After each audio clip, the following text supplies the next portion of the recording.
It's pretty late. I got a lot of coffee in me. I went to Detroit and made my way back. So we'll do it one more time. Good afternoon. Good afternoon. Thank you very much. I'm very happy to be here. I am honored to be your guest speaker this afternoon. My name is Lindsey Huddleston.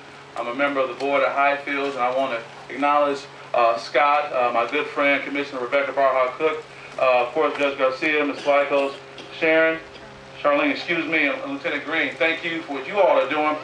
They say that on your wedding day, it's a blessing if it rains. So we equate graduation to wedding day. So if it's raining, that's even more of a blessing. Some wonderful things are going to happen. I was here a year ago, and either a number of things must have happened. Either a lot of people said no this year to speak, or I must have did okay because you asked me back. So I'll just say that you must have thought I did okay. So I'm really honored to be back here. My current lifestyle has me running a lot all throughout the country, as a matter of fact. But when I got the call to come back to speak about you guys, I was very excited. So I'll say excuse me to everyone if I just kind of focus my thoughts here. I mean, we're here in support, but this is a moment for our four graduates. Now, normally when you go to a graduation, of course, you see a number of people walking out for the pomp and circumstance and so many numbers. But here our number is four.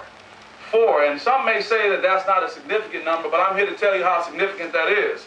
Just looking at logic and philosophy, the number 4 refers to a lot as it relates to the cross and the square. Even from prehistoric times, 4 was used to divide the earth into portions. Longitude and latitude relate to the number 4. The Garden of Eden has 4 rivers that flows through it. Furniture, most furniture has 4 legs, as simple as that could be. Cars have 4 wheels, very significant. Basketball players, we love to make it to the Final Four. Great comic book strip, the Fantastic Four. There are 4 rules to mathematics: addition, subtraction, division, and multiplication. The Greek classics have fire, air, water, and earth. The 4 seasons: spring, summer, fall, and autumn. Cardinal directions are north, south, east, west. 4 again. A symphony is in 4. The Olympics come every 4 years. World Cup every 4 years. Sorry, America, but moving on. And lastly, even Beyonce's new album is called The Year of 4. So there's significance to 4 all the way around. But what's more significant than number 4 today? The 4 of you.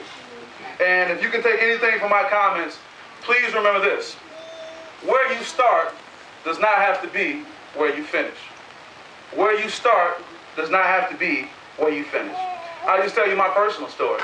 Growing up in a single parent household in Detroit, I often say the alumni of my sandbox were drug dealers, murderers, and college graduates.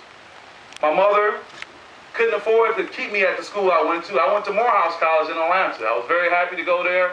Historically black college. Dr. Martin Luther King Jr. went there. So when I went away to school, I was very proud. But I'll never forget that Saturday evening when I came back home and my mother sat me on the porch and said, "Son, I can no longer afford to send you to Atlanta." And of course she couldn't. Single parent household, it was $20,000 in tuition. But like many of you, I was a first generation college student. We didn't know any better. We didn't know what college costs would be. So she said I couldn't go. But fortunately, I followed the instructions of my late life skills teacher, Dr.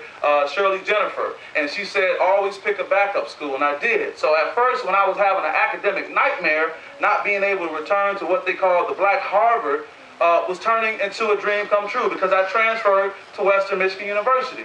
And again, where you start does not have to be where you finish. After I transferred to Western, I did a lot of things. I got involved with the student council, the NAACP, became its vice president, joined my fraternity, Alpha Phi Alpha Fraternity Incorporated, and later built a relationship with now the late Dr. Henniker, the president of the university. That led to great opportunities. I had an internship in Congress with my congressman, John Conyers.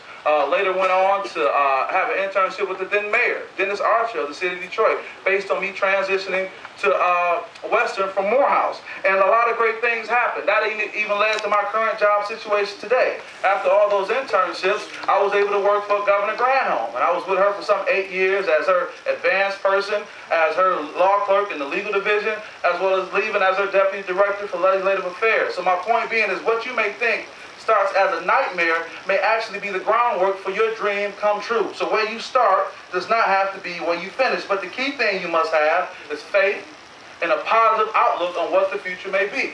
And you must, importantly, just like the judge said, believe in yourself, just like we have believed in you. Now, the power of believing, the power of believing, the power of positive thinking can change and improve your life. Maintaining positive thinking and an attitude will drive your success and happiness. Ramesh Sasson states, and I'll quote this, "Positive thinking is a mental attitude that admits into the mind thoughts, words, and images that are conducive to growth, expansion, and success. It's a mental attitude that expects good and favorable results. A positive mind anticipates happiness, joy, health, and a successful outcome for every situation and action. Whatever the mind expects, it finds." Now, I can quote that to you, but you're already familiar with that, whether you know it or not. You have been practicing positive thinking, because if not, you wouldn't be here on your graduation day. So I just want to encourage you to keep that positive thinking going forward, because I have to forewarn you, there's going to come a time when that's going to be challenged. Who are your friends now may no longer be your friends going forward. But that's not a bad thing as the thunder rolls in. That's not a bad thing, because you're trying to fly with the eagles. And if you're trying to fly with eagles, you can't hang out with vultures.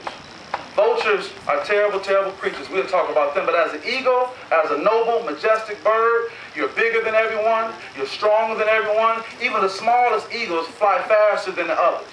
But when you get the vultures, those are some dirty creatures. They prey on the weak. They prey on the sick. They even have a vomit that's lethal that they can spit on other animals. And this is kind of nasty, but it's true. Vultures even urinate